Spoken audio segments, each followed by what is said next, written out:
والصلاة والسلام على رسول الأمين وعلى آله وأصحابه أجمعين।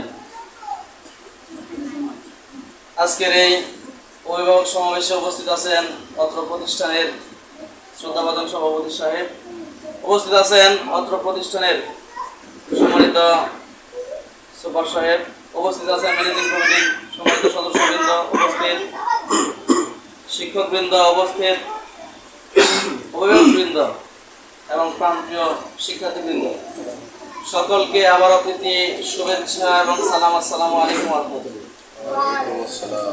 সুপ্রিয় উপস্থিতি, আজকের আমাদের প্রোগ্রামের বিষয় হচ্ছে শিক্ষার মান উন্নয়নের লক্ষ্যে অভিভাবক সমাবেশ।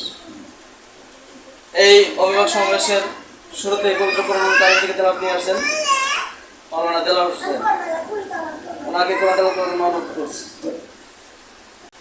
আলহামদুলিল্লাহ। সুপ্রিয় অভিভাবকবৃন্দ, আজকের মূলত এটা অভিভাবক সমাবেশ বলা যায় না, এটা মূলত আমরা একটা সমন্বয় বলা যায়। শিক্ষার মান উন্নয়নের জন্য আমরা কি সমন্বয় করতে পারি? এখানে আমরা শিক্ষক শ্রেণী আছি, অভিভাবক শ্রেণী আছে এবং প্রতিষ্ঠান কর্তৃপক্ষ রয়েছেন। আমাদের মাঝে আমরা সমন্বয় কি করতে পারি যার মাধ্যমে শিক্ষার মান উন্নয়ন হবে, এখানে একটা দিনী পরিবেশ তৈরি হবে, সেই লক্ষ্যে আজকের সমাবেশ। সম্মানিত অভিভাবকবৃন্দ, আমি শিক্ষা কেন্দ্রিক বিষয়ে 2-1 মিনিট কথা বলার জন্য চেষ্টা করবো ইনশাআল্লাহ। সম্মানিত উপস্থিতি, এখানে আপনাদের সন্তানরা পড়াশোনা করার জন্য আসে। যেহেতু আপনাদের সন্তানরা এখানে আবাসিক থাকে না, সেই দৃষ্টিকোণ থেকে আমরা যদি সময়টাকে ভাগ করি, এখানে 3 থেকে 4 ঘন্টা আপনার সন্তান অতিবাহিত করে, আর বাকি 20 থেকে 21 ঘন্টা সময় আপনার কাছে অবস্থান করে। এখন একটু চিন্তা করেন, আমরা 3 ঘন্টা থেকে 4 ঘন্টা পড়াই দিলাম, আমাদের সাথে আপনাদের ডিউটি দায়িত্ব আরো বেশি। যেমন একটা ছাত্র, আপনার ছাত্র মাদ্রাসায় আসতেছে কিনা, আসতেছে বলতে একবারে আপনার দায়িত্ব হচ্ছে মাদ্রাসা গেট পর্যন্ত পৌঁছে দেওয়া। সারাদিন তো অনেক ব্যস্ততার মধ্যে থাকেন আপনারা, কিন্তু আপনার বাড়ি থেকে একটু হিসাব করেন কতটুকু দূরত্ব প্রতিষ্ঠান, সর্বোচ্চ 5 মিনিট। তাহলে আসার সময় যদি আপনি 5 মিনিট সময় দেন, এটা আপনার সন্তান 2টা উপকার দেয়। একটা হলো সে মাদ্রাসায় আসছে, এটা নিশ্চিত। 2 নাম্বার হচ্ছে আল্লাহ না করুক রাস্তায় কোনো একটা দুর্ঘটনা থেকে আপনার সন্তান বাঁচত। সেই দৃষ্টিকোণ থেকে আমাদের আজকের এই সমন্বয় সভার প্রতিপাদ্য বিষয় আমরা ধরে নিচ্ছি 2টা। একটা হচ্ছে অভিভাবকদের দায়িত্ববোধ, 2 নাম্বার হচ্ছে প্রয়োজনীয় পদক্ষেপ। সেটা শিক্ষকদের দ্বারা সম্ভব হতে পারে, প্রতিষ্ঠানের দায়িত্ব রয়েছে এবং অভিভাবকদেরও করণীয় রয়েছে। অভিভাবকদের দায়িত্ববোধ, ছাত্র ঠিক মতো আসতেছে কিনা, বা কোনো কারণে সে যায় বলছে আম্মু আমার আগামীকাল মাদ্রাসা বন্ধ, আপনার তদন্ত করতে হবে আগামীকাল তো শুক্রবার না, ছুটির দিন না, অথবা আগামীকাল যেহেতু শুক্রবার না, কেন বন্ধ সেটা শিক্ষকদের মধ্যে কাছে জানা। সেই জন্য আমাদের ফোন নাম্বার নিয়ে রাখতে পারেন, এটা হচ্ছে বেশি জরুরি।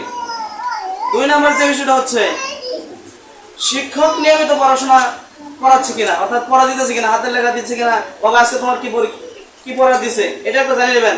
এখন কথা হচ্ছে আমি তো কিছু পারি না, ছেলের কিভাবে পড়াবো, সেইটা আপনি কিভাবে আজ করতে পারবেন জানেন? দেখবেন আপনার ছাত্র পড়তেছে কিনা, সে লেখতেছে কিনা, তার মানে বোঝা গেল তাকে শিক্ষকের কাজ দিয়েছেন। এখন আসি অভিভাবকদের এই শিক্ষার ক্ষেত্রে করণীয় কি? শিক্ষার ক্ষেত্রে করণীয় হচ্ছে, যেহেতু সন্তান আপনার আবাসিক যদি থাকে তাহলে সেটা প্রতিষ্ঠান দায়িত্ব নেই। যদি কোনো ছাত্রের, শিক্ষার্থীর অভিভাবকহীন হয়, এতিম হয়, সেটা প্রতিষ্ঠান থেকে সে দায়িত্ব নেবে। কিন্তু পিতামাতা আছে এমন কোনো শিক্ষার্থীর সকল দায়িত্ব প্রতিষ্ঠান নেবে না। সেই জন্য দেখতে হবে আপনার সন্তানের খাতা কলম, বই, প্রয়োজনীয় আসবাবপত্র ঠিক আছে কিনা, সেটা আপনারা বাইরে থেকে ম্যানেজ করে দেবেন। যদি সেটা আপনাদের বেশি কষ্টসাধ্য হয় তাহলে আমাদের পরামর্শ নেবেন যে এই জিনিসগুলো দরকার, আপনারা একটু ম্যানেজ করে দেন, সেটা আমাদের সাথে যোগাযোগ করবেন। সম্মানিত উপস্থিতি, 2 নম্বর বিষয় যেটা হচ্ছে প্রয়োজনীয় পদক্ষেপ, যেটা প্রতিষ্ঠান থেকে কিছু নিতে পারে। যেমন প্রয়োজনীয় আসবাবপত্র, আমি যেহেতু আমাদের সম্মানিত সুপার মহোদয় এবং সভাপতি সাহেব এখানে আছেন, ওনাদের কাছে আমি আপনাদের হয়ে কিছু আবেদন করতে চাই। আমাদের এখানে প্রয়োজনীয় কিছু জিনিস দরকার, কিছু বেঞ্চ, এবং আমি ব্যক্তিগতভাবে অনুরোধ করবো আমাদের যে পাশে ছোট একটা রুম আছে সেটাকে আমরা প্লে জোন বানাবো। শহরে যে প্রতিষ্ঠানগুলিতে খেলার জন্য বিরতির সময় ছাত্ররা যেন কোনো বিশৃঙ্খলা না করতে পারে, একটা নির্দিষ্ট প্লে জোন থাকে, একটা খেলা আসবাব থাকে, সেখানে সে বিরতির সময় কাটিয়ে যায়। আমি ওনাদের কাছে এই বিষয়টা রিকোয়েস্ট করবো। 2 নম্বর হচ্ছে শিক্ষকদের করণীয়। একজন শিক্ষক তার শুধু পড়াশোনার মধ্যে উনি শেষ করে দেবেন বিষয়টা এমন না। শিক্ষার্থীর মানসিক বিকাশের জন্য, তাকে মন বসানোর জন্য যেই পদক্ষেপগুলো নেওয়া দরকার, আমি শিক্ষকদের কাছে সেই বিষয়গুলো আগ্রহীভাবে আহ্বান জানাবো। পরিশেষে যে বিষয়টা আপনাদের যে সবচেয়ে বেশি যেই গুরুত্ব দিতে হবে, আমরা যখন প্রতিষ্ঠান থেকে যে বিষয়গুলা আপনাদের কাছে জানানো হবে এই বিষয়গুলোতে একটু সাদা শব্দ দিবেন। যেমন প্রয়োজনীয় কোনো জিনিস লাগলে এবং অভিভাবক সমাবেশে ডাকলে আপনারা আসবেন। এই বিষয়গুলি আল্লাহ তাআলা আমাদেরকে সহজ করে দিন। এই বিষয়ে আমার বক্তব্য শেষ করছি। আসসালামু আলাইকুম ওয়া রাহমাতুল্লাহ।